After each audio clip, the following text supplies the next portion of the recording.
শাহ আলমের আম্মা দোয়া মাহফিলে উপস্থিত সম্মানিত সভাপতি এবং আমাদের মাঝে উপস্থিত আছেন সাহেব এবং সম্মানিত ব্যবসায়ীবৃন্দ, আসসালামু আলাইকুম। আমি আমার বক্তব্য শুরুতেই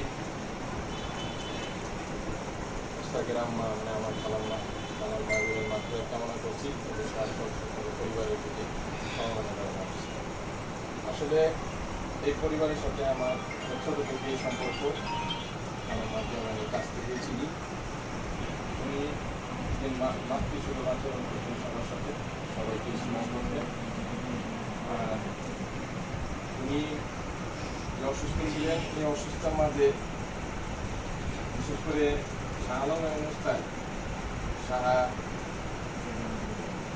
তাদের ফ্যামিলি যারা আছে, ভাই বোন যারা আছে, খালাম্মার প্রতি যে তারা সেবা শুশ্রূষা করেছে এবং খালাম্মার চিকিৎসার জন্য যে তারা কষ্ট করেছে, এটা আসলে আমরা যারা এখানে সকলেই আছি সকলেই আমাদের মা বাবার প্রতি এমন আচরণ করা উচিত যাতে আমাদের মা বাবার সম্পূর্ণ দায়িত্বটা আমরা নিয়ে মা বাবার যেভাবে সেবা করা যায়, আমাদের আল্লাহ পাক যেভাবে বলেছেন, আমাদের নবী যেভাবে বলেছেন, আমরা চাই আমরা সবাই মিলে আমাদের মা বাবাকে সেবা শুশ্রূষা করে তাদের একটি উন্নত জীবনযাপনের ব্যবস্থা করার জন্য সবাইকে এই আহ্বান জানিয়ে আমি আমার বক্তব্য শেষ করছি। আল্লাহ হাফেজ।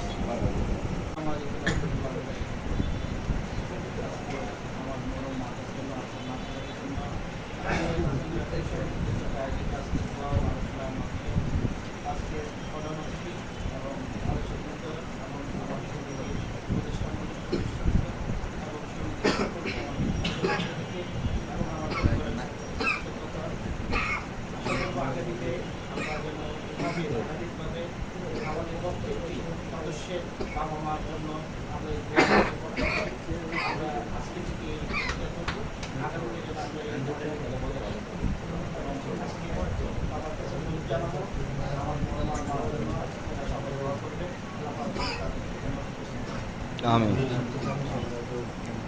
ধন্যবাদ মুস্তাক ভাই।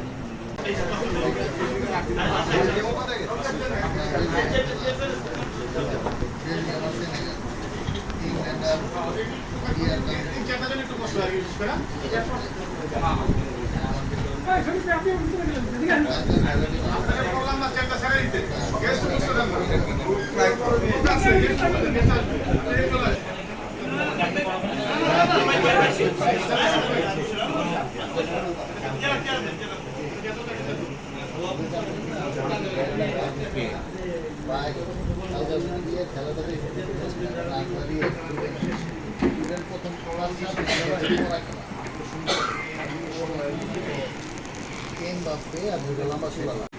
কর্তৃক দোয়া মাহফিলের আয়োজনকে আপনি কবুল করেন।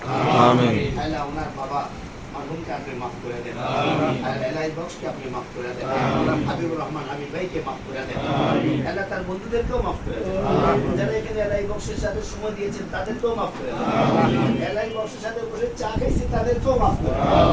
আল্লাহ আমরা যারা বসে আছি হাত তুলেছি, আল্লাহ মুস্তাফিজুর রহমান মুস্তাফ ভাই এবং আমার ভাই ছোট বড় ভাই আছেন, তার বড় ভাই আমার বন্ধু মানুষ, আল্লাহ এই সব ভাইগুলো যে রত্নগুলো রেখে গেছেন এই রত্নগুলোকে আপনি দিনদার বানান, এই রত্নগুলোকে আল্লাহ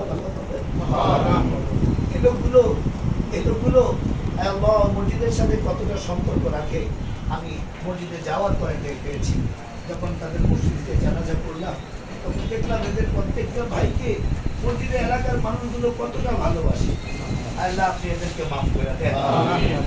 যা ভুল আছে, ভুল ভ্রান্তি আছে তো আছে, মানুষ যেহেতু মানুষ আমরা এই জন্য গুনাহ করেই থাকি।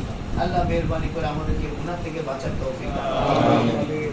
যতজন এখানে হাত তুলেছি আমার ভাইয়েরা এক একজন বক্তব্য দিয়েছেন, সামনের সুন্দর গুছানো বক্তব্য দিলেন। একজনকে তো বলেই ফেললাম কনজাস্টেড কবরের মধ্যে শুয়ে আছে, যেখানে আলো বাতাস পানি কিছুই ব্যবস্থা নেই। আল্লাহ ওই কবরকে আপনি জান্নাতের বাগান বানায়।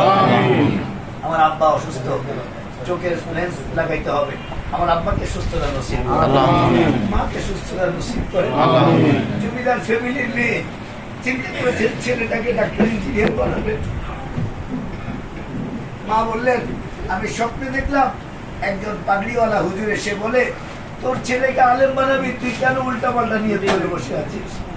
মা বলেন ওই দিন থেকে আমি নিয়ত পরিবর্তন করলাম, এরপরে তোর জন্য দোয়া করলাম, আল্লাহ তোকে মুফতি বানায় দিলেন। আল্লাহ ওই মাকে আপনি মাফ করে দেন, ওই মায়ের হায়াতকে আপনি লম্বা করে দেন।